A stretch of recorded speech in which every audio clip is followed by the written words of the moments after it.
নমস্কার। আমি আজকে ধ্যান আসন সম্বন্ধে কিছু বক্তব্য রাখছি। ধ্যান আসন সাধারণত 7 প্রকার হয়।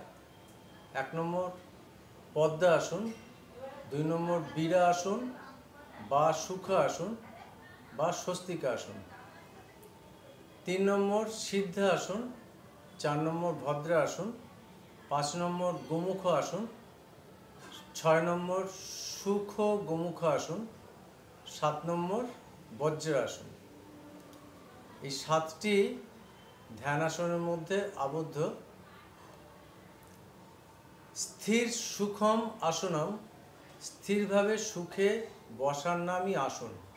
যেভাবেই আমরা বসা যায়, কিন্তু দীর্ঘক্ষণ বসে পড়াশোনা করা, অঙ্ক কষা, গবেষণা করা এবং গভীরভাবে চিন্তা করার সময় এই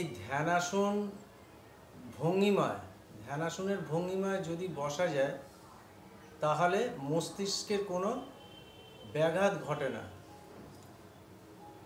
আর এই আসনগুলো বর্তমানে শরীরবিজ্ঞানীরা পরীক্ষা করে দেখেছেন সকলের অভ্যাসের উপযোগী এই আসন। এই আসনগুলো এইভাবেই আমাদের সাহায্য করে।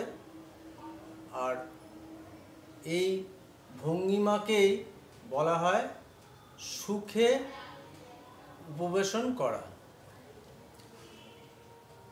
নমস্কার। যদি ভালো লাগে আমার এই ইউটিউব চ্যানেলে সাবস্ক্রাইব এবং শেয়ার করে দিতে ভুলবেন না।